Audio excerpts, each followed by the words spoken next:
오늘 우리에게 주신 말씀은 누가복음 7장 29절로 30절 말씀입니다. 제가 봉독하도록 하겠습니다. 모든 백성과 세리들은 이미 요한의 세례를 받은지라. 이 말씀을 듣고 하나님을 의롭다 하되 바리새인과 율법 교사들은 그의 세례를 받지 아니하므로 그들 자신을 위한 하나님의 뜻을 저버리니라. 강사님을 소개하겠습니다. 오늘 말씀을 전해주실 강사님은 수원 사랑하는 교회를 담당하고 계시고 일일 순회송회와 사사모 강사님으로 많은 영혼들을 사랑으로 섬기고 계시는 이주섭 목사님이십니다. 오늘 우리에게 다시 말씀하시는 하나님, 그분의 뜻 안으로 들어갑니다 라는 제목으로 하나님의 말씀 전해주시겠습니다. 우리 목사님 나오실 때 주님을 기대하고 사모하는 마음으로 큰 박수로 모시겠습니다.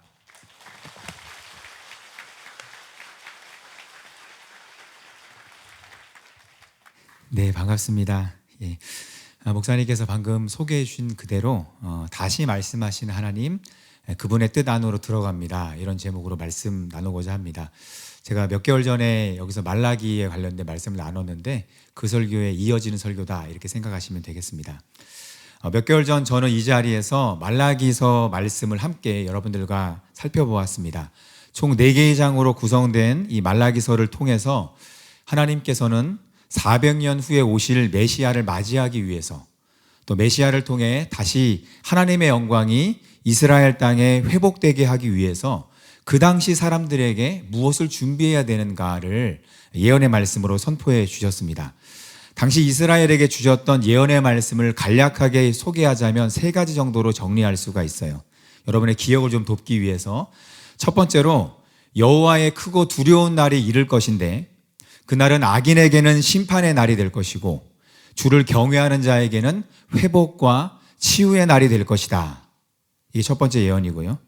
그런데 그날은 갑자기 임하는 게 아니라 그날이 이르기 전에 여호와께서 먼저 그분의 사자를 보내셔서 그분이 오실 길을 예비하게 하실 것이다. 이 2번째고요. 그리고 3번째로 그렇기 때문에 여호와의 사자가 실제로 너희들 눈앞에 오는 것이 보이면 그의 사역을 겸손히 받아들여라. 그의 사역은 다른 것이 아니라 아버지 되신 하나님께로 마음을 돌이키고 그분의 법을 따라 순종하는 자가 되는 것이다. 이것이 말라기서 4장이 예언하고 있는 내용입니다. 여러분, 예언이 선포되었다면 사람들은 언제나 그것이 성취될까? 그것에 관심을 가지지요. 말라기의 예언 역시 마찬가지입니다. 말라기를 통해 선포된 이 예언들은 실제로 성취되었을까요? 성취되었다면 구체적으로 어떻게 성취되었을까요? 오늘은 시계를 저희가 좀 빨리 앞으로 돌려서 이 말라기 말씀이 선포된 지 400년 후에 유대 땅으로 가보기를 원합니다. 그리고 말라기의 예언이 구체적으로 누구를 통해 어떻게 성취되었는지를 살펴봄으로써 오늘 우리에게 주시는 주님의 음성을 함께 듣기를 원합니다. 2000년 전에 친히 이 땅 위에 영광의 시대를 여셨던 예수님께서는요, 자신 앞에 보내질 선지자 엘리야가 누구인지를 직접 구체적으로 지목하셨어요. 우리가 이미 잘 아는 대로 그는 세례 요한입니다. 누가복음은요, 그가 어떤 사명을 가지고 태어났는지를 이렇게 소개하고 있습니다. 1장이죠. 제가 읽겠습니다. 이는 그가 주 앞에 큰 자가 되며 포도주나 독한 술을 마시지 아니하며 모태에서부터 성령의 충만함을 받아 이스라엘 자손을 주 곧 그들의 하나님께로 많이 돌아오게 하겠습니다. 그가 또 엘리야의 심령과 능력으로 주 앞에 먼저 와서 아버지의 마음을 자식에게 거스르는 자를 의인의 슬기에 돌아오게 하고 주를 위하여 세운 백성을 준비하리라. 아시는 분들은 아시겠지만 말라기서 맨 마지막 부분에서 선포된 예언의 말씀을 그대로 옮겨 적고 있습니다. 여러분, 세례 요한은요, 주의 길을 예비하라고 보냄받은 선지자 엘리야였습니다. 그래서 이 말이 무슨 말이냐면 이 세례 요한의 사역을 어떻게 받아들였느냐에 따라서 예수님을 통해 도래한 하나님 나라 안으로 들어갈 수도 있고 그렇지 않을 수도 있다라는 뜻이 되는 것이지요. 다렐보크라는 학자는 이 세례 요한의 사역에 대해서 옛 시대와 새 시대 사이의 가교 이런 표현을 썼어요. 무슨 말입니까? 세례 요한의 사역을 통하지 않고 새로운 시대 안으로 들어갈 수가 없다, 그런 뜻이 되는 거죠. 세례 요한의 사역을 받아들일 때에만 예수님을 통해 열리는 새로운 시대 안으로 들어갈 수 있다, 그런 뜻이 되는 겁니다. 여러분, 그렇다면 실제 이스라엘은 세례 요한의 사역에 어떻게 반응을 했을까요? 그게 오늘 읽어드린 본문 말씀입니다. 제가 다시 한번 읽어보도록 하겠습니다.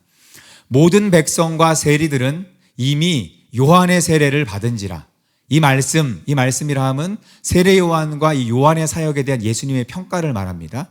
이 말씀을 듣고 하나님을 의롭다 하되 바리새인과 율법 교사들은 그의 세례를 받지 아니하므로 그들 자신을 위한 하나님의 뜻을 저버리니라. 이렇게 기록되어 있습니다. 여러분, 이 말씀에는 두 그룹의 무리가 나오지요.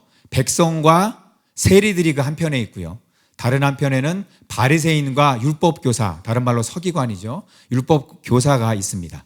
그리고 이 두 그룹을 구별하는 기준이 있어요. 그것은 세례 요한의 세례를 받았느냐, 그렇지 않았느냐입니다. 예수님께서 공생애를 처음 시작하신 내용은 누가복음 4장에 나옵니다. 이 4장에서부터 오늘 본문이 담긴 7장까지의 내용을 이렇게 쭉 읽어보면 예수님을 통해 열린 새로운 시대를 수용한 사람들이 어떤 복을 누렸느냐가 잘 나와 있어요. 각종 병에 걸린 사람들이 치유를 받지요. 귀신에 눌린 사람들이 자유함을 입습니다. 베드로의 장모는 중한 열병에서 노임을 받았고요.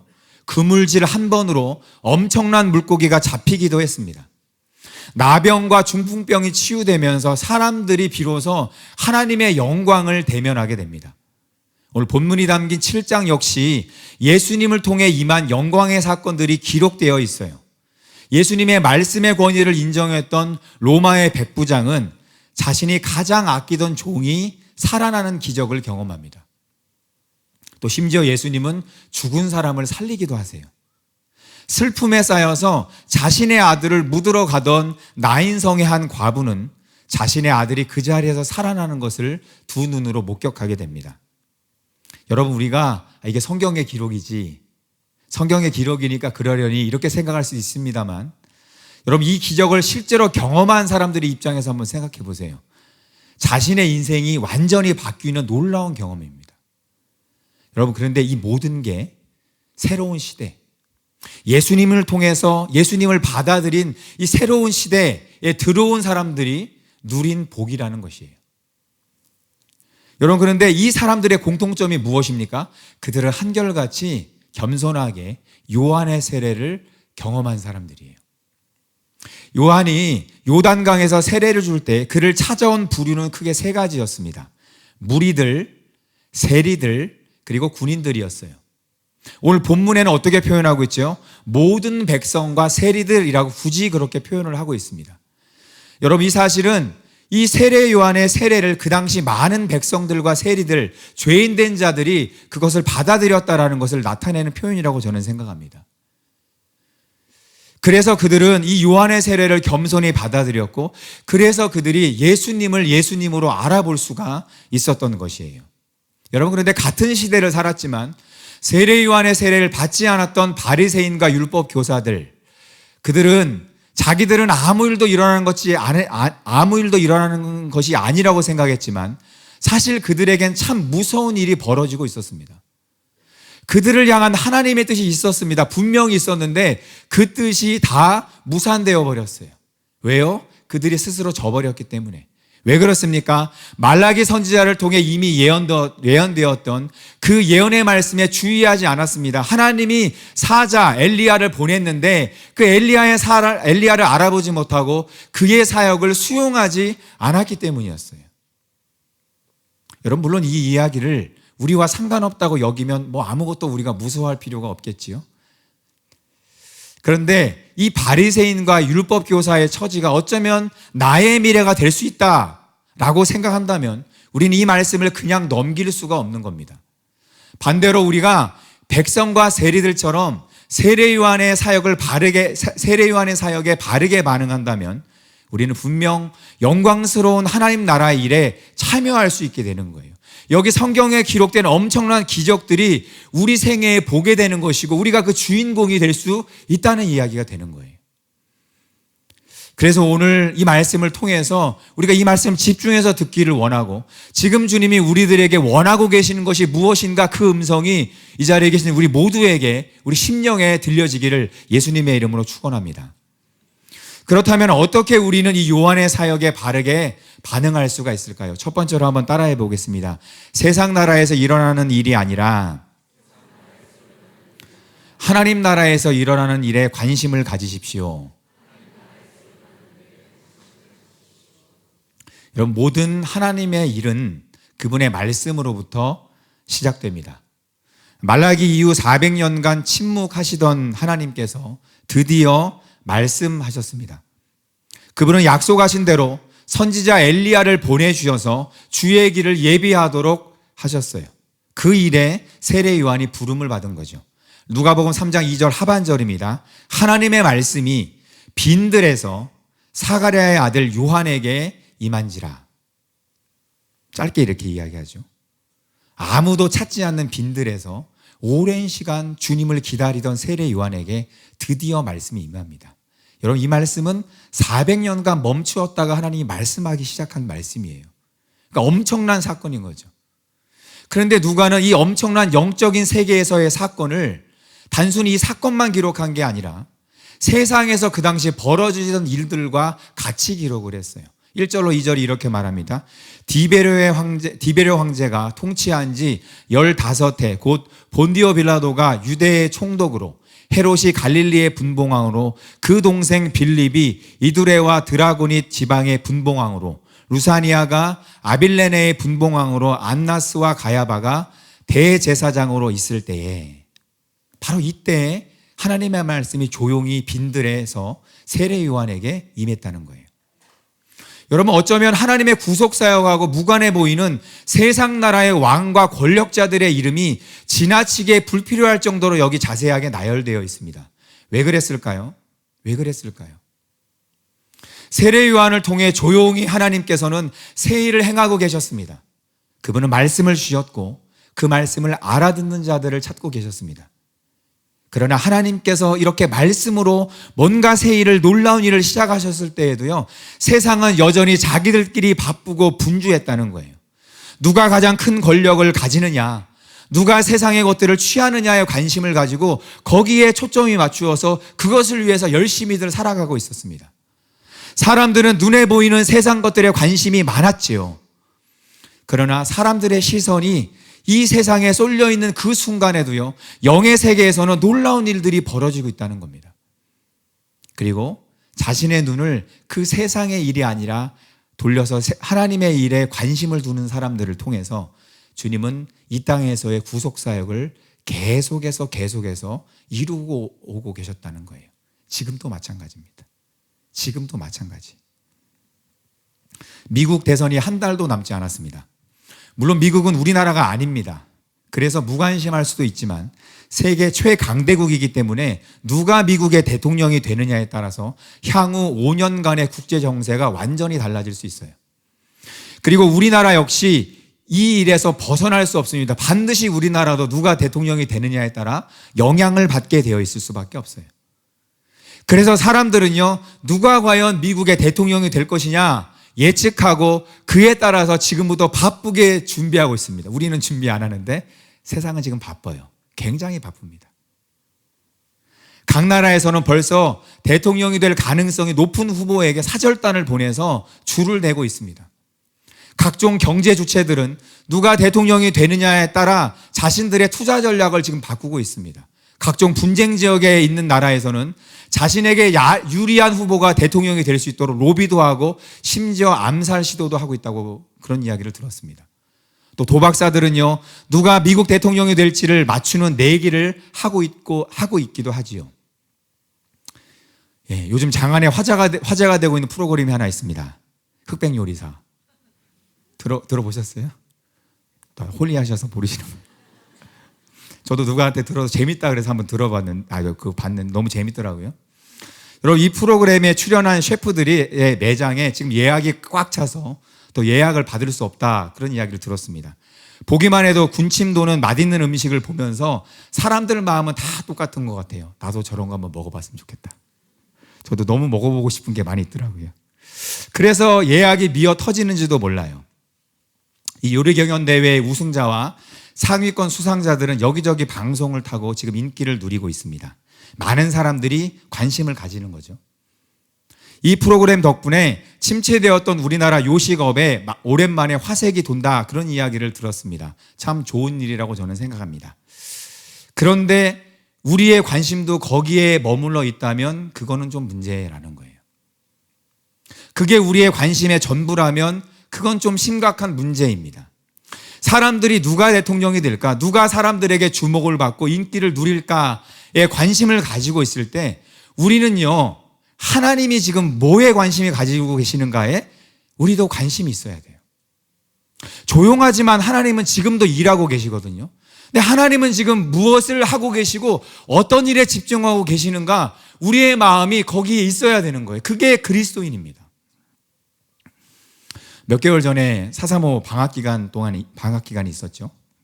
저희 수원 성도님들 중에 기도 부탁을 하시는 분들이 계셨습니다. 이제 4.3.5가 안 하니까 와서 기도를 받아야 되는데, 그래서 이제 사역을 요청하시더라고요. 그래서 이야기를 들어보니까 목, 가슴, 난소 이런 곳에 암으로 강하게 의심되는 혹이 발견되어서 사역을 좀 해달라 이렇게 요청하신 분들이 계셨습니다. 그래서 개인적으로 이제 자기의 어떤 정보에 대해서 말하기를 원하지 않으셔서 제가 자세하게 나눌 수는 없지만, 이분들을 위해서 성도님들, 아는 몇몇 성도님들과 그분들을 위해서 기도도 하고 사역도 했습니다.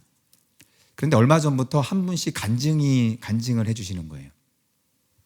먼저 혹의 가슴에 이 혹이 있는 어떤 발견된 자매님이 한 분 계셨는데, 초음파로 검사를 해봤더니 의사는 암이다, 이거 암이니까 당장 수술하자, 이럴 정도로 확신을 가지고 암이니까 좀 이거 수술해야 된다, 이렇게 이야기를 하셨다고 해요.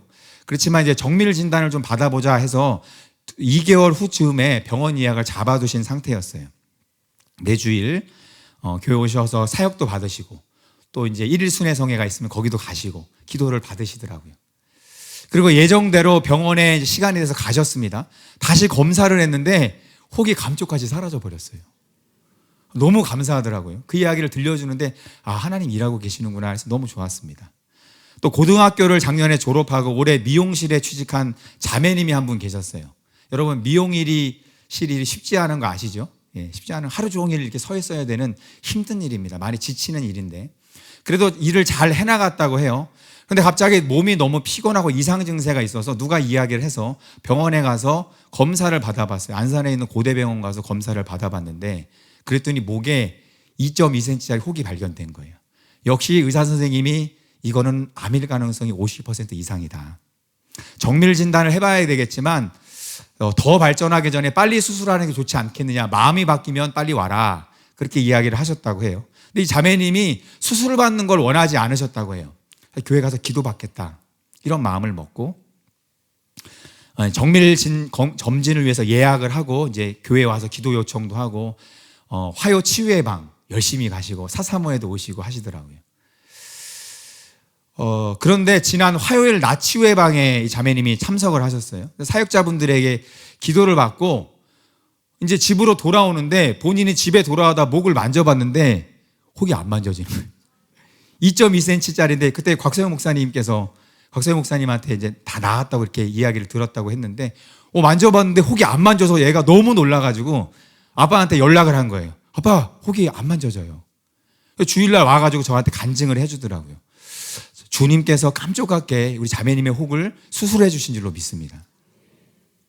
또 한 분은 10여 년 전에 난소의 암이 발병해서 치료를 받으시고 당시 완치 판정을 받으셨다고 해요. 근데 최근에 이게 재발하신 거예요. 재발하셨는데 난소에 7cm짜리 암덩어리가 있었습니다. 굉장히 크죠. 의사 선생님이 이게 재발된 상태여서 치료가 쉽지 않을 거다, 이렇게 이야기하셨다. 6차까지 항암을 해도 1cm도 안 줄어들 가능성이 굉장히 높다, 절망적인 이야기를 하셨다고 합니다. 그런데 교회에 와서 기도도 그래서 이제 그때가 4.3.5 방학 기간이니까 기도를 받으러 오셨더라고요. 기도를 하는데 저 아무 기대도 없이 기도를 했는데 주님이 그 자리에 임하셨어요. 저도 느끼고 당사자도 느끼고. 저도 너무 놀라서 기도를 했는데 주님이 그 집사님을 만지시는 걸 제가 느꼈습니다. 그리고 나서 이제 집에 돌아가셨는데 몸이 너무 좋아지셔서 2차까지 그때 항암을 받은 상태셨는데 몸이 너무 좋아서 3차 항암을 받으러 가시는 자리에서 먼저 좀 한번 찍어보자. 그렇게 요청을 하셨던데 의사 선생님이 굉장히 회의적이세요. 아니 자기가 볼 때 1cm도 안 줄어 6차까지 해도 안 줄어든다. 근데 너무 조르니까 그래 좋습니다로 한번 찍어본 거예요. 근데 의사가 깜짝 놀랐어요. 7cm짜리가 2.6cm로 줄어들어 버린 거예요. 그리고 암 수치가 정상이 돼버렸습니다. 그래서 의사가 너무 놀라서 이런 일이 있을 수 없다고 깜짝 놀라는 거예요. 하나님께 너무나 감사했습니다. 근데 저는 이런 일들이 반복되는 이런 종류의 간증이 반복되는 걸 제가 들으면서 주님께서 지금도 일하고 계시는구나. 주님께서 보이지 않는 가운데서도 그분을 바라보는 자들에게 성경에서와 같은 놀라운 일들을 행하고 계시는구나. 그거를 그냥 느낄 수 있었어요. 너무 감사했습니다. 여러분 지금 이 순간에도 병원에 가면요 수많은 암 환자들이 있습니다. 그러나 그들 모두가 하나님의 은혜를 받는 게 아니에요. 어떤 이들은 치유자 되시는 예수님을 몰라서, 또 어떤 이들은 이곳 사사모와 사랑하는 교회에서 하나님께서 일하고 계시는 사실 자체에 관심이 없기 때문에 오로지 의사들만을 바라보고 있을 뿐입니다. 그들이 여기서 어떤 일이 벌어지고 있는가, 하나님이 지금 어떤 일을 행하고 계시는가에 관심이 없기 때문에 하나님의 은혜를 누리지 못하는 거예요. 그러나 하나님께서 지금 행하고 계신 일들을 계속 바라보고 그분께로 나아오는 자들에게 하나님은 지금도 기적을 행하십니다. 중요한 건 뭐예요? 관심이에요. 이 땅의 것만 관심을 가지고 이 땅의 것만 바라보는 사람들에게는 상식만 역사합니다. 상식이 뭐죠? 아프면, 병이 걸리면 아픈 거고 병이 걸리면 죽는 거. 이게 상식 아닙니까? 그러나 하나님을 바라보고 하나님이 지금 뭘 하고 계시는가를 바라보고 그 일에 동참하는 자들에게는요 기적이 역사하는 줄로 믿습니다. 제가 또 한 번의 간증을 좀 나눠드리려고 하는데요. 지난 아직도 10월이죠. 10월 초에 10월 3일 정확하게 수원의 한 권사님 가정에 일어난 간증이에요. 이 권사님의 남편분은요 이름만 대면 다 아는 우리나라 대기업에서 30년째 근무하신 분이십니다. 보통 이 정도가 되면 퇴직을 생각해야 됩니다. 그래서 이분도 내년 4월쯤에 이 퇴직을 생각하고 계셨어요. 권사님도 이제 그동안 하나님 주신 작은 기업이 있어서 사업장을 운영하고 계셨는데 주님께서 이 사업장도 갑자기 정리하라는 감동을 주셔서 지난 4월에 사업장을 갑자기 정리하셨어요. 그리고 새로운 사업을 위해서 주님께 기도하고 있는 중이었습니다. 그러다가 지난 9월 말에 평택에서 우리 송 목사님 순회성회가 있었죠. 근데 거기 참석하셨는데 그곳에서 하나님께서 모든 문들을 열어주실 것이다. 이런 류의 그 예언의 말씀을 목사님이 선포하셨다고 합니다. 근데 그때 믿음으로 이분이 그걸 딱 붙잡았어요. 그런데 딱 일주일이 지났습니다. 9월 말이니까 계산해보면 거의 일주일입니다. 10월 3일이 됐는데 갑자기 남편이 퇴직 후에 기업을 하시게 된 거예요. 기업에 들어가는 게 아니라 사장님이 되신 거예요. 그냥. 근데 이게 사전에 예고된 것도 아니고 전혀 그런 낌새가 전혀 없었는데 일주일 만에 그냥 그 일이 이루어져 버린 거예요. 현재 남편분이 다니시는 대기업에서 거대한 프로젝트가 진행되고 있습니다. 이거는 제가 조금만 힌트를 드려도 다 아시기 때문에 자세하게 말씀을 안 드려요. 거대한 프로젝트가 진행되고 있는데 그 프로젝트의 중요한 부분을 담당하는 1차 하청업체, 1차 벤더라고 하죠. 그 업체에 문제가 생긴 거예요. 그래서 그 사업을 할 수 없게 된 겁니다. 그래서 이 문제로 고민을 하던 그 하청업체 직원들이 평소에 이 권사님 남편분을 잘 알고 있어서 그 고민을 이렇게 이야기를 하다가 어찌어찌 이야기하다가 남편분이 그냥 기업을 맡게 돼버린 거예요. 새로 이제 기업을 시작하게 돼버린 거죠. 근데 이 일이 보통 중요한 기술을 요하는 사업이기 때문에 이런 일이 가능하려면 숙련된 아주 노련하고 숙련된 엔지니어들이 이게 있지 않으면 이게 아예 엄두도 못 내는 그런 사업이라고 합니다. 그런데 이런 이야기가 나오자마자 한 40명, 50명 되는 엔지니어가 그냥 듣자마자 그분이 하면 나도 하겠다고. 이래서 그냥 일주일 사이에 다 모아진 거예요. 엔지니어가. 그래서 기업이 한 달 만에 뚝딱뚝딱 생겨서 지금 사무소도 열고 지금 법인도 내고 계시고 이제 11월 되면 그냥 시작하시는 겁니다. 권사님도 또 남편 집사님도 이 정말 하나님이 하시는 걸 목격하면서 어떻게 이런 일이 일어났지? 하나님이 어떻게 자신들과 같은 이렇게 부족한 사람들에게 이런 큰 호의를 베푸시는가? 엊그저께 저에게 이야기하신 막 눈물을 흘리시면서 이야기하시더라고요. 곰곰이 생각해 보셨다고 해요. 근데 몇 년 전에 하나님 앞에 드렸던 기도가 생각나신 거예요. 코로나로 인해서 이 아프리카 선교가 잠시 쉬었다가 다시 시작하는 시점이 있었습니다. 그때 담임 목사님께서 아프리카 선교는 하나님의 분명한 뜻이고 그 뜻을 성취하기 위해 우리 교회 성도님들이 복을 받아야 된다. 이런 말씀을 선포하신 적이 있어요. 근데 그때 이 권사님과 남편분이 마음을 모아서 하나님 저희가 아프리카에 100개 교회를 세우겠습니다. 이렇게 말씀을 하신 거예요. 기도를 드린 거예요. 저도 옛날에 그 이야기할 때 허황된 이야기다 이렇게 생각했는데 회개합니다. 저도. 그래서 이번에 이 아내 권사님이 남편분이 이번 일이 있으니까 남편분에게 다시 물어봤대요. 변함 없으시더라고요. 남편분도. 여전히 같은 마음으로 하나님 나라를 위해서 헌신하고자 하는 마음이 이 두 부부에게 있는 걸 제가 들었습니다. 여러분 제가 이 간증을 왜 드립니까? 이분들의 삶의 관심입니다. 관심. 이 세상에 사업을 구상하고 사업체를 운영하는 사람들은 많습니다. 그러나 그들 모두를 하나님께서 축복하시는 건 아니에요. 모두에게 놀라운 기회의 문이 열리는 게 아닙니다. 이 부부에게 중요했던 것은 하나님께서 지금 뭐에 관심을 기울이고 계시는가? 바로 거기 있었다는 거예요. 하나님의 눈이 아프리카를 향해 있고 아프리카의 진리가 선포되고 복음이 선포되어서 수많은 영혼들이 구원받는 게 하나님의 중요한 관심이라는 걸 알았기 때문에 거기에 자기의 삶을 헌신하고자 하는 결단이 있었어요. 그 뜻을 알고 그 뜻에 관심을 갖고 헌신하고자 하였기 때문에 하나님께서 이런 일들을 갑자기 준비하는 것이 아닌가 저는 그렇게 믿습니다. 오늘 본문 말씀 바로 앞에 예수님은 다음과 같은 비유의 말씀을 하셨습니다. 31절로 32절입니다. 또 이르시되 이 세대의 사람을 무엇으로 비유할까? 무엇과 같은가 비유하건대 아이들이 장터에 앉아 서로 불러 이르되 우리가 너희를 향하여 피리를 불어도 너희가 춤추지 않고 우리가 곡하여도 너희가 울지 아니하였다 함과 같도다.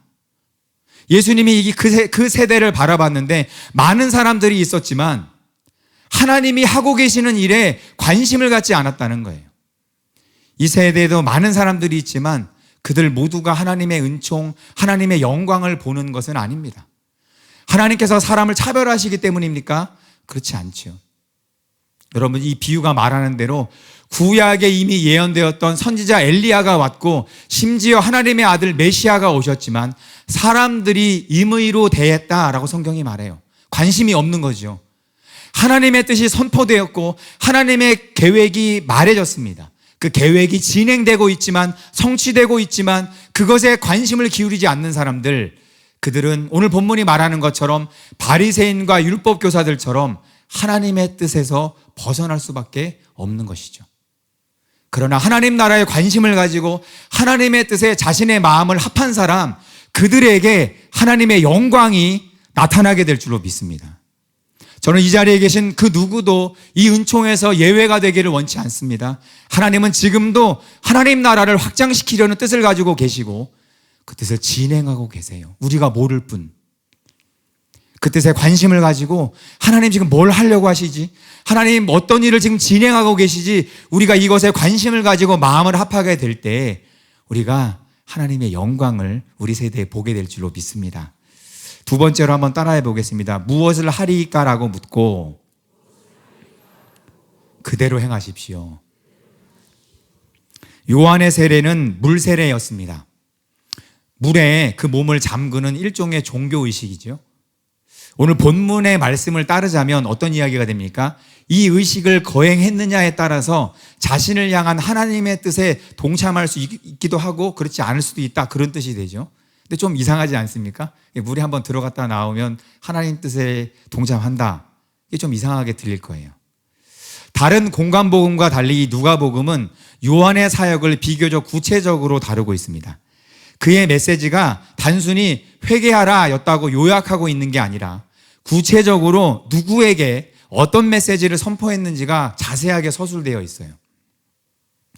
400년의 오랜 침묵을 깨고 하나님께서 하나님의 사람 요한을 일으키시어 말씀하기 시작하셨을 때 사람들은 그의 세례를 받기 위해서 그에게 나왔습니다. 그때 요한은요, 보통 사람이라면 보이지 않는 반응을 보입니다. 3장 7절입니다. 요한이 세례받으러 나오는 무리에게 이르되 독사의 자식들아 누가 너희에게 일러 장차올 진노를 피하라 하더냐. 여러분, 이게 성경에 기록되어 있으니까 우리가 이렇게 묵직하게 듣지만 여러분 한번 이 상황을 생각해 보세요. 사실 이 말이 자신에게 사역을 받겠다고 자신을 통해서 역사하시는 그 하나님의 사역에 동참하고 싶어서 나오는 사람들에게 할 말은 아니지 않습니까? 독사의 자식들, 장차올 진노, 무시무시한 말을 하고 있어요. 어찌 들으면 요한이 너희들에게는 세례를 줄 수 없다, 그런 말로 들립니다. 여러분, 요한이 왜 이렇게 말했을까요? 저는 요한이 세례를 받으러 오는 자들에게 자신을 통해 베푸는 것은 단순히 세례가 아니라 회개의 세례라는 것을 분명히 말하고 있다고 저는 믿습니다. 단순히 종교의식 받으러 오지 말고 지금 임박한 하나님의 진노를 봐라. 그리고 그 진노를 피하기 위해서 실제로 너의 삶을 구체적으로 바꿔야 된다라는 엄중한 메시지를 던지고 있는 거예요. 그냥 회개하라가 아니라 각 사람의 상황에 맞춰서 말하고 있지 않습니까? 회개하라는 요한의 요구 앞에 무리들이 이렇게 반응을 합니다. 10절입니다. 그러면 우리가 무엇을 하리이까? 이렇게 반응했어요. 또 간절히 세례를 받고 싶어 했던 세리들도 묻습니다. 12절입니다. 선생이여, 우리는 무엇을 하리이까? 군인들도 묻습니다. 14절입니다. 우리는 무엇을 하리이까? 세례를 받고자 했던 이들이 한결같이 묻습니다. 구체적으로 내가 뭘 해야 됩니까? 구체적으로 내가 뭘 해야 됩니까? 그런 그들에게 요한은 물을 뿌려준 게 아닙니다. 강으로 데려가서 세례를 준 게 아니었어요. 구체적으로 행동 지침을 각자에 맞게끔 알려주었습니다. 무리들에게 말하지요. 옷 2벌 있는 자는 옷 없는 자에게 나눠줄 것이요, 먹을 것이 있는 자도 그렇게 할 것이니라. 세리들에게도 말합니다. 부과된 것 외에는 거두지 말라.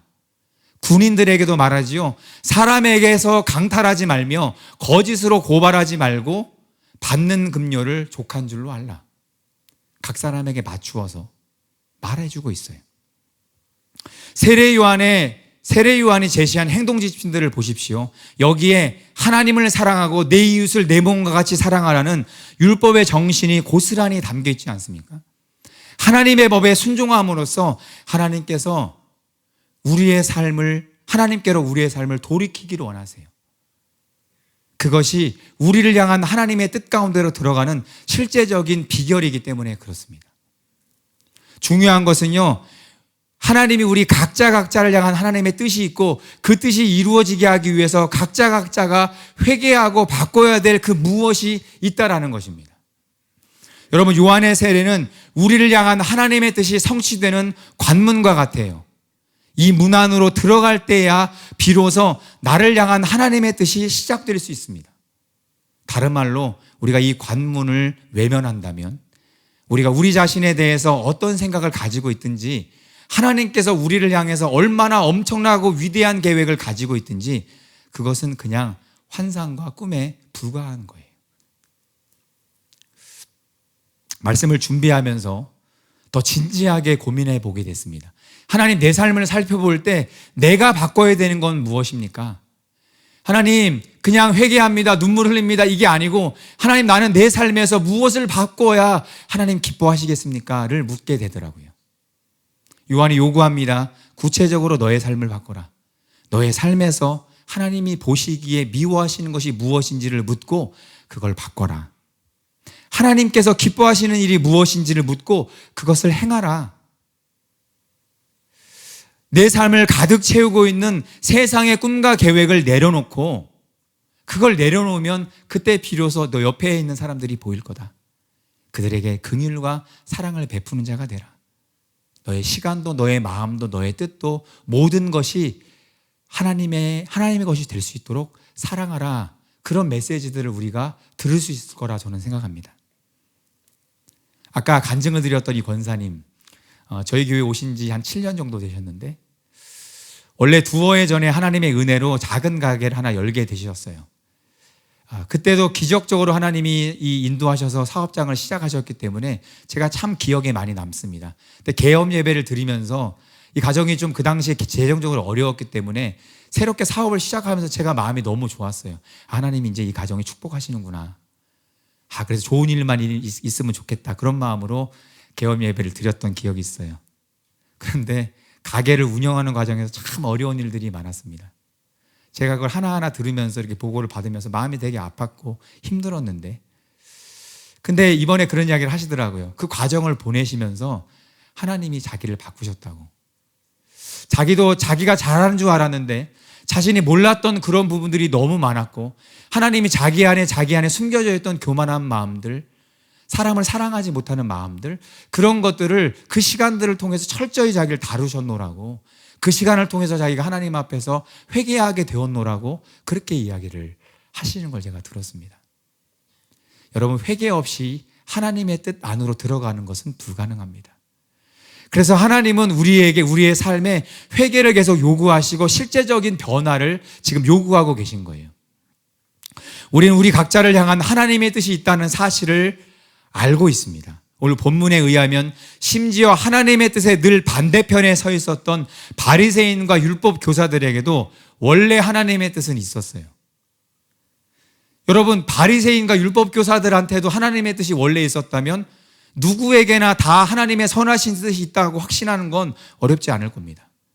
그래서 우리는 늘 궁금해하지요. 그 뜻이 무엇인지, 그 뜻이 어떻게 성취될 것인지를 알고 싶어 합니다. 그래서 우리가 예언의 말씀을 사모하고 그 예언의 말씀을 믿음으로 붙잡으려고 하는 거 아닙니까? 그런데 하나님의 뜻이 우리의 삶에 구체화되기 위해서 피해갈 수 없는 질문이 있습니다. 그렇다면 주님, 내가 무엇을 해야 됩니까? 주님, 구체적으로 내 삶에 무엇이 바뀌기를 원하세요?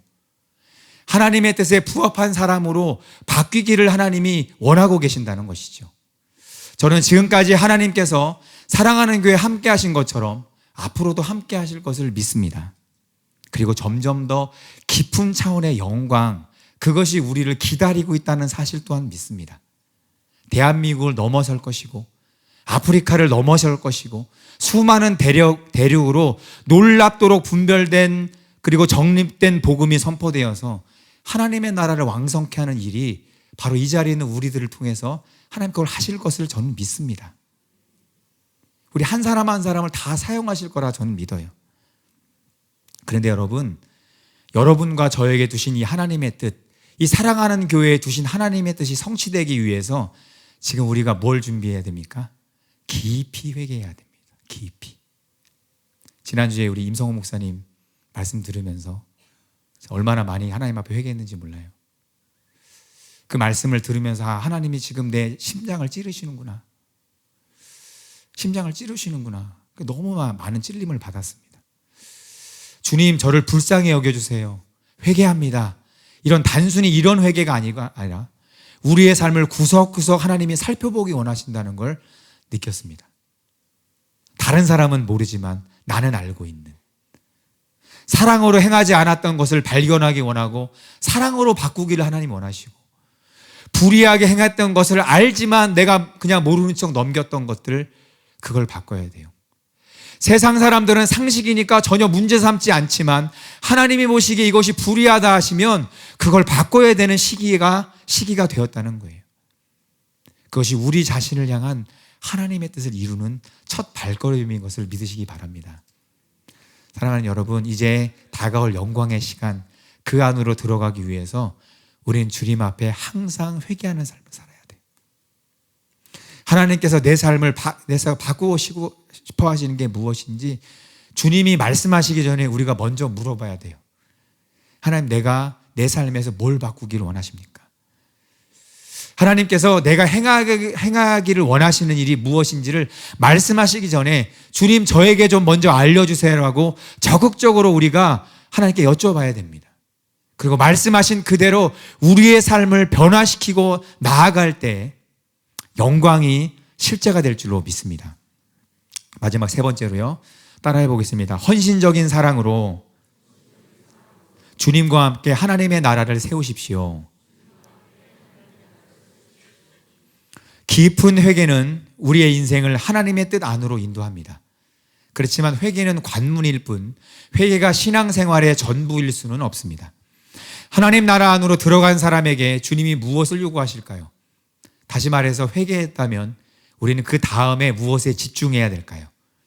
오늘 본문 말씀에 이어지는 단락을 보면 누가는 자신을 향한 하나님의 뜻 안에 거하는 사람과 그렇지 않은 사람이 얼마나 다른가를 한 가지 사건을 통해서 보여주고 있습니다. 예수님께서 어떤 바리새인의 집에 식사 초대를 받으셨어요. 이 유대인들에게는 손님을 대접할 때 일정한 예절이 있지요. 먼지가 많은 지역이기 때문에 밖에서 들어오면 식사 전에 손과 발을 반드시 씻어야 합니다. 그래서 씻을 물을 종들을 통해서 제공하는 것이 손님에게 해야 되는 마땅한 예의였어요. 그런데 어떤 이유에서인지 모르겠지만 예수님을 초대한 이 바리새인이 예수님께 씻을 물을 드리지 않았습니다. 그런데 이 식사 자리에 초대받지 않은 한 여인이 불쑥 들어왔어요. 그리고 돌발 행동을 합니다. 예수님 발 곁에 서서 눈물로 예수님의 발을 적셔요. 자기 머리털로 예수님의 발을 닦아드립니다. 그리고 귀하디 귀한 향유를 그분의 발에 부어드렸어요. 여러분, 그녀의 이 행동이 뭘 뜻할까요? 자기 자신이 예수님의 종이라는 걸 드러내고 있습니다. 주님, 아직 발을 씻지 못하셨지요? 주님, 아직 손을 닦지 못하셨지요? 그러면서 자신의 가장 귀한 사랑의 마음을 예수님 앞에 올려드렸어요. 향유, 그리고 향유보다 더 값진 눈물을 흘리며 예수님께 아낌없이 사랑을 드렸습니다. 눈에 띄는 점이 있습니다. 성경이 이 여인을 죄를 지은 한 여자 이렇게 소개하고 있다는 거예요. 37절이 이렇게 말합니다. 그 동네에 죄를 지은 한 여자가 있어 예수께서 바리새인의 집에 앉아 계심을 알고 향유 담은 옥합을 가지고 와서 죄를 지은 여인이었다는 점에서 이 여인이 이렇게 감격에 겨워 예수님께 사랑을 표현한 이유가 무엇인가 우리가 짐작할 수 있습니다. 바로 죄사함이었을 거예요. 자기가 용서받았다는 거죠. 자기는 도무지 용서받을 수 없는 죄인이었는데 바로 이 예수님 때문에 내가 용서받았습니다. 이걸 이렇게 표현할 수밖에 없었을 거예요. 문제는 여기 그 동네에 이런 표현이 암시하는 것처럼 이 여인이 죄인이었다는 것이 공공연한 사실이었다는 거예요. 바로 이 사실 때문에 바리새인이 마음이 불편했습니다. 그리고 이런 죄인의 이해할 수 없는 행동을 용납하는 예수님에 대해서 의심을 품었어요. 야, 위대하신 선지자이신 줄 알았는데, 그래서 이렇게 내가 식사까지 초대했는데 이런 죄인이 자신을 만지도록 허용하다니 어쩌면 하나님이 보내신 선지자가 아닐지도 몰라. 이렇게 속으로 생각했습니다. 그의 생각을 간파하신 예수님께서 아주 유명한 말씀을 하시지요. 누가복음 7장 44절로 47절, 괜찮으시면 좀 길지만 같이 읽어보겠습니다. 시작. 그 여자를 돌아보시며 시몬에게 이르시되 이 여자를 보느냐? 내가 내 집에 들어올 때 너는 내 발에 씻을 물도 주지 아니하였을 때 이 여자는 눈물로 내 발을 적시고 그 머리털로 닦았으며 너는 내게 입맞추지 아니하였을 때 그는 내가 들어올 때로부터 내 발에 입맞추기를 그치지 아니하였으며 너는 내 머리에 감람유도 붓지 아니하였을 때 그는 향유를 내 발에 부었느니라. 이러므로 내가 내게 말하노니 그의 많은 죄가 사하여졌도다. 이는 그의 사랑함이 많음이라. 사함이 받은 일이 적은 자는 적게 사랑하느니라.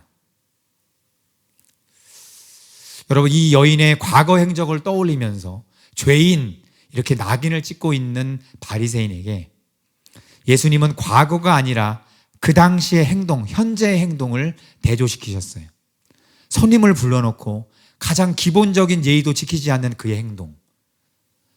반면에 눈물을 흘리며 자기 머리털로 예수님의 발을 씻겨드리고 귀중한 향유를 허비하는 그녀의 행동을 비교하셨습니다.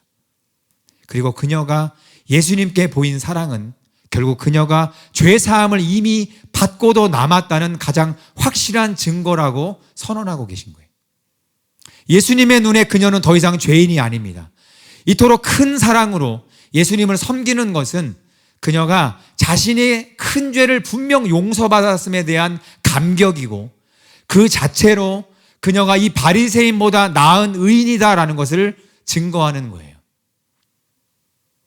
문맥으로 볼 때 이 말씀에서 바리새인은 자신을 향한 하나님의 뜻을 저버린 사람들을 대표할 것입니다. 또 죄사함을 받은 감격으로 예수님을 향한 사랑을 드러냈던 이 여인은 깊은 회개를 통해 하나님의 뜻 안으로 들어간 사람들을 나타낸다고 볼 수 있어요.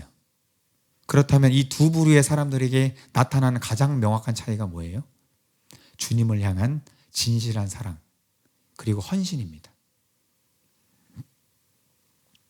여러분, 여러분의 사랑과 헌신의 크기를 점검해 봐야 돼요. 영광으로 들어가기에 앞서서 우리의 주님을 향한 사랑과 헌신의 크기를 점검해 봐야 됩니다. 우리가 진정으로 하나님의 영광 안에 들어가려고 한다면 그 영광이 우리가 머무는 이 성전에, 우리가 있는 그곳에 임하기를 진짜 원한다면 우리가 반드시 살펴봐야 되는 게 우리 헌신의 크기입니다. 회개할 뿐만 아니라 내가 용서받았다는 걸 늘 기억했기 때문에 그 감격에 사로잡힌 자로서 살아가는 것, 그것이 우리를 통해 하나님의 나라가 확장되게 하는 중요한 비결이라는 것을 이 문맥이 우리에게 말해주고 있습니다. 여러분, 장을 넘겨서 8장에 가면 놀랍게도 이런 말씀이 이어집니다. 얼마 전에 문성진 목사님께서 말씀을 나눠주셨죠. 8장 1절로 3절인데, 그 후에 예수께서 각 성과 마을에 두루 다니시며 하나님의 나라를 선포하시며 그 복음을 전하실세 12 제자가 함께 하였고, 또한 악귀를 쫓아내심과 병 고침을 받은 어떤 여자들, 곧 7 귀신이 나간 자 막달라인이라 하는 마리아와 헤롯의 청지기 구사의 아내 요한나와 수산나와 다른 여러 여자가 함께하여 자기들의 소유로 그들을 섬기더라. 여기에 주님께 은혜를 입었던 여인들의 여러 이름들이 나열되어 있습니다. 그리고 그들이 자기들의 소유로 그들을 섬겼다, 하나님 나라를 섬겼다라는 기록이 함께 나와요. 여러분, 이 말씀의 문맥이 뭘 말해줍니까? 결국 헌신과 사랑을 통해서 하나님의 나라가 보이지 않게 확장된다는 거예요. 계속 말씀드립니다. 영광의 시간이 계속 다가오고 있어요. 깊은 회개로 우리가 나가야 될 뿐만 아니라 주님을 향한 깊은 헌신과 사랑이 우리의 삶의 태도가 되어야 됩니다. 헌신이 몸에 배어야 돼요. 사랑이 우리의 생활 방식이 되어야 됩니다. 그럴 때 진짜 하나님의 나라, 그게 대한민국과 아프리카를 넘어서 열방을 살리게 될 줄로 믿습니다. 말씀을 맺겠습니다. 지난 주일에 매일 기도라는 제목이 아주 특별한 설교를 우리 담임 목사님께서 전해주셨어요. 간략한 설교의 취지를 처음에 말씀해 주신 후에 주님께서 목사님에게 주신 기도문을 모든 성도들이 함께 읽어나가는 그런 시간이었습니다. 멀리 저는 수원에서 영상으로 이 기도에 동참하면서 개인적으로 아주 특별한 경험을 했습니다. 아주 빠르게 우리가 기도문을 읽었지만 한 구절 한 구절 읽으면서 그 기도문이 제 안에 어떤 생각들을 계속 떠오르게 하는 걸 느꼈어요. 순간순간. 그리고 내 안에 주님께서 보시기에 기뻐하지 않는 것들이 이렇게 있었구나. 이 생각도 싫어하시고 이 생각도 싫어하셨구나. 그러면서 제가 기도할 수 있었어요.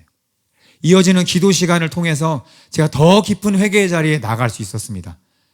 제가 이제 앞에 강대상에 나가기 위해서 이렇게 성도님들이 많이들 우시면서 회개하시더라고요. 근데 저만 이런 경험을 한 게 아니더라고요. 예배를 마치고 우리 성도님들하고 교제할 수 있는 시간이 있었는데 몇몇 성도님들이 저와 똑같은 경험을 하셨다, 이런 이야기를 하시더라고요.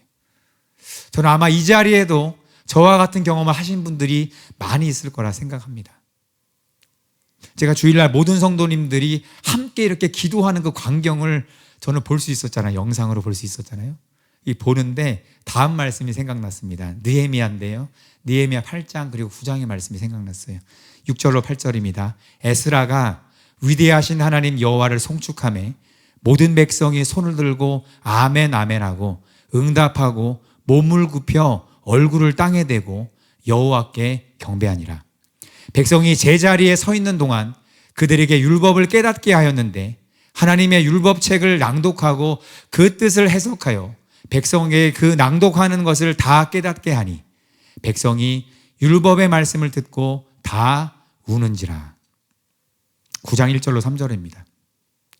그달 29날에 이스라엘 자손이 다 모여 금식하며 굵은 베옷을 입고 티끌을 무릅쓰며 모든 이방 사람들과 절교하고 서서 자기들의 죄와 조상들의 허물을 자복하고 이날에 낮 4분의 1은 그 제자리에 서서 그들의 하나님 여호와의 율법책을 낭독하고 낮 4분의 1은 죄를 자복하며 그들의 하나님 여호와께 경배하는데, 이 광경이 그냥 제 눈앞에 보이는 것 같았습니다.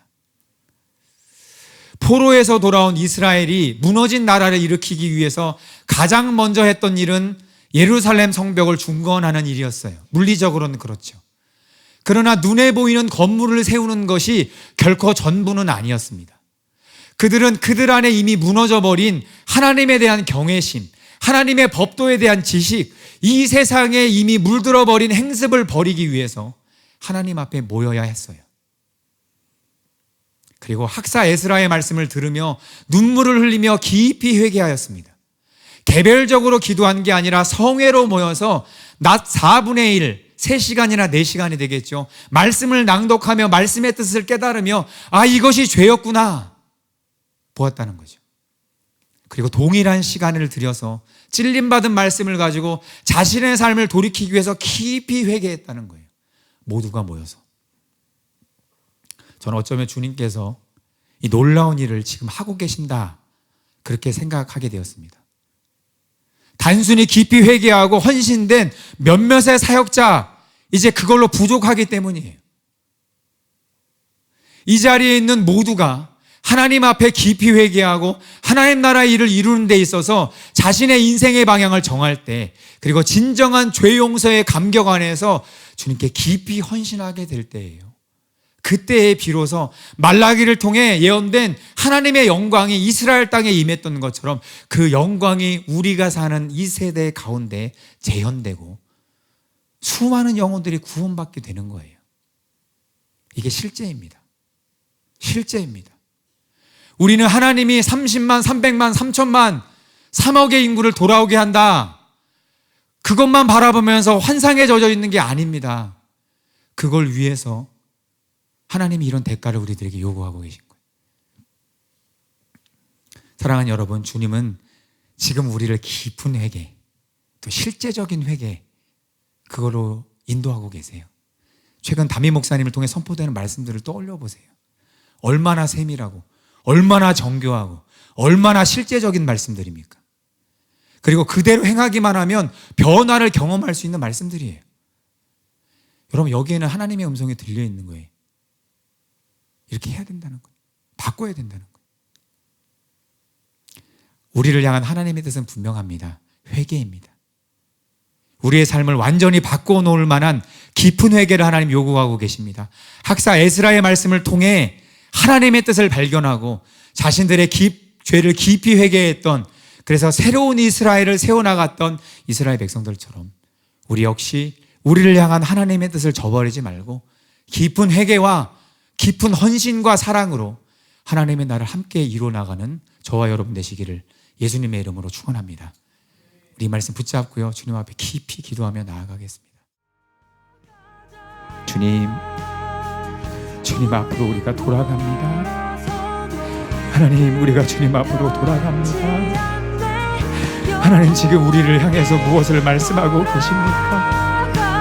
그냥 환상과 환희에 젖어 있을 것이 아니고 하나님의 영광이 이 땅에 실제로 임할 수 있도록, 하나님의 영광이 죽어가는 영혼들을 실제로 살릴 수 있도록 너희들이 통로가 되어야 한다. 너희들이 변해야 한다. 우리가 깊은 회개로 나아가기를 주님이 원하고 계십니다. 하나님, 우리가 바뀌기를 원합니다.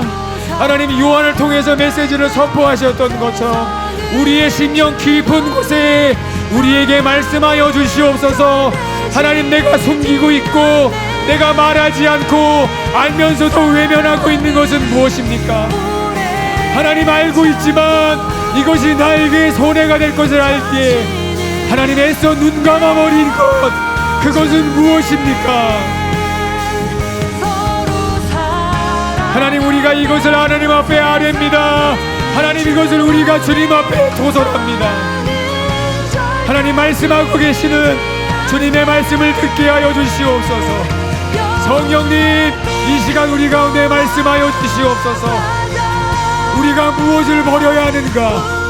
우리가 무엇을 아버지 앞에 내려놓아야 되는가? 아버지, 알기를 원합니다. 아버지, 알기를 원합니다. 알 뿐만 아니라 이것이 나에게서 실제가 되게 하여 주시옵소서. 실제가 되게 하여 주시옵소서. 하나님, 이제 더 이상 숨길 곳이 없습니다. 주님, 더 이상 모르는 척 할 수 없겠습니다. 더 많은 영혼들을 위해서, 수많은 영혼들을 살리기 위해서 주께서 영광으로 임하고자 우리에게 말씀하고 계십니다. 주님, 듣기를 원합니다. 듣기를 원합니다. 이 말씀을 듣기를 원합니다. 그리고 주님 앞에 나아가게 되기를 원합니다. 아버지, 깨뜨리게 하소서. 주님, 깨뜨려 주시기를 원합니다. 주님 앞에 우리의 마음이 깨어지게 되기를 원합니다. 아버지 앞에 향유를 쏟아부었던 그 여인처럼 우리의 삶이 주님 앞에 헌신된 삶으로 나아가게 하여 주시옵소서. 아버지, 과거에 속지 않게 하여 주시고 아버지 앞에 진실된 헌신으로 나아가는 자들 되게 하여 주시고 아버지, 나의 삶에 무엇을 요구하고 계십니까? 하나님, 아니라고 말하지 아니하며 주님이 원하시는 것을 내어놓을 수 있는 자들 우리가 되기를 원합니다. 하나님이 일하실 것입니다.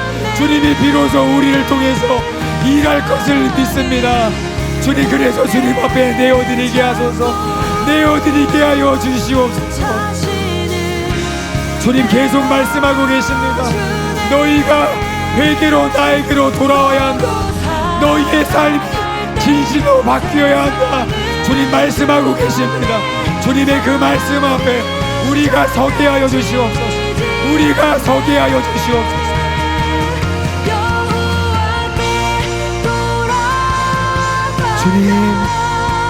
주님, 아프리카가 우리를 기다리고 있습니다. 저 수많은 대륙들이 우리를 기다리고 있습니다. 주님의 영광이 필요합니다. 주님의 영광이 필요합니다. 하나님, 우리가 그 영광을 담을 수 있는 그릇이 되게 하소서. 우리가 그 영광을 능히 실어 나갈 수 있는 자들 되게 하여 주시옵소서. 주님, 우리가 수없이 아버지의 말씀을 들어왔지만 이제 진실로 이 말씀 안으로 들어갑니다. 이 말씀 안으로 들어갑니다. 이 말씀 안으로 들어갑니다. 주님, 박사 에스라를 세워서 이스라엘 백성들에게 아버지의 말씀을 알려주셨던 것처럼 아버지의 뜻을 분명하게 계시하셨던 것처럼 주여, 우리에게 주의 뜻을 계시하시오. 주여, 우리에게 주님의 뜻을 알려주시옵소서. 우리가 순종하겠습니다. 우리가 순종하겠습니다. 하나님, 그리하여 우리가 있는 이곳에 주님의 영광이 임하게 하소서. 주님의 사랑이 넘치게 하여 주시옵소서. 우리의 헌신을 통하여, 우리의 사랑을 통하여 주의 영광이 차고 넘치게 하여 주시옵소서. 우리가 초대교회를 원합니다. 우리가 초대교회를 원합니다. 주님, 그래서 주님이 마땅히 영광으로 임하시기를 우리가 원하고 갈망합니다. 우리 각자를 통한 하나님의 뜻이 이루어지기를 원합니다. 주님, 우리가 이 시간 그 뜻을 저버리는 자가 아니라 그 뜻을 붙잡는 자가 되게 하소서. 그 뜻을 붙잡는 자가 되게 하여 주시옵소서. 진실로 주님 앞에 나오는 자들, 진실로 주님 앞에 주님의 뜻에 사로잡힌 자들, 그들에게 문이 열릴 것입니다. 그들에게 문이 열릴 것입니다. 하나님이 함께 하십니다. 하나님이 같이 하십니다. 주께서 놀라운 일들을 행하여 나가십니다. 주님이 세우기 원하는 자리에 우리가 서 있게 되기를 원합니다. 주님이 주님의 뜻을 이루기를 원하신 우리 각자를 향한 하나님의 뜻이 이루어지게 하여 주시옵소서. 이루어지게 하여 주시옵소서. 피해가지 않게 하소서. 주님 앞에 정직하게 아버지의 말씀 앞에 정직하게 우리를 세웁니다. 주님, 우리를 깨뜨리소서. 우리를 깨뜨리소서. 주님 앞에 진실로 회개하며 주의 뜻이 이루어지게 하여 주시옵소서. 주님, 하나님의 사람들을 통하여 계속해서 말씀하고 계시는 주의 음성을 듣게 하여 주시옵소서. 주님, 우리가 이렇게 성대로 모여 아버지 앞에 나아갑니다. 주의 말씀을 들으며 주님 앞에 진리 받으며 주의 은혜를 구하며 나아갑니다. 우리의 모임이 주님 앞에 있는 거룩한 모임이 되게 하소서. 주님, 주님의 말씀을 들을 때마다 우리가 진실로 깊은 회개로 나아가게 하소서. 우리의 삶을 완전히 바꿀 수 있는 깊은 회개가 우리에게 일어나게 되기를 원합니다. 주님, 우리가 주님께로 나아갑니다. 우리가 주님께로 나아갑니다. 주님, 우리를 바꾸소서. 주님, 우리를 바꾸시옵소서. 주님, 우리의 마음에 깊은 사랑, 아버지를 향한 깊은 헌신이 되게 하소서. 아버지 앞에 선을 긋는, 아버지 앞에 여기까지라고 말하는 우리의 어리석음이 없어지게 되기를 원합니다. 하나님 앞에 우리의 전부를 드리소서. 진실한 헌신이 우리 안에 있게 하여 주시옵소서. 내 자신이 어떠한 자인가, 내가 주께 어떠한 은혜를 입었는가. 하나님, 잊지 않는 자들이 되기를 원합니다. 잊지 않는 자들이 되기를 원합니다. 주님과 함께 걸어가게 하여 주시옵소서. 주님과 함께 도배가게 하여 주시옵소서. 우리의 모든 연약함을 거두시옵소서.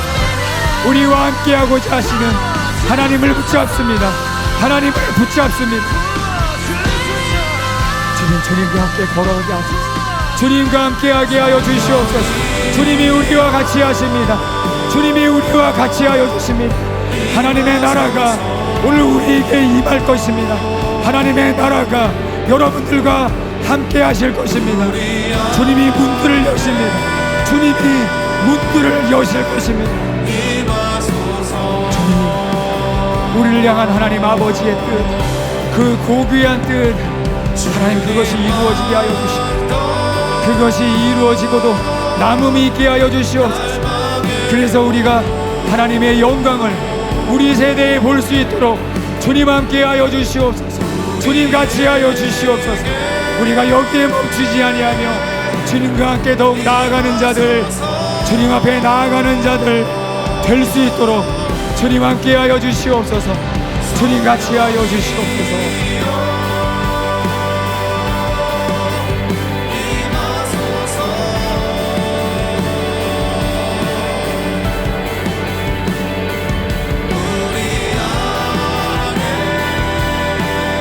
주님, 우리가 주님 앞에 이렇게 모였습니다.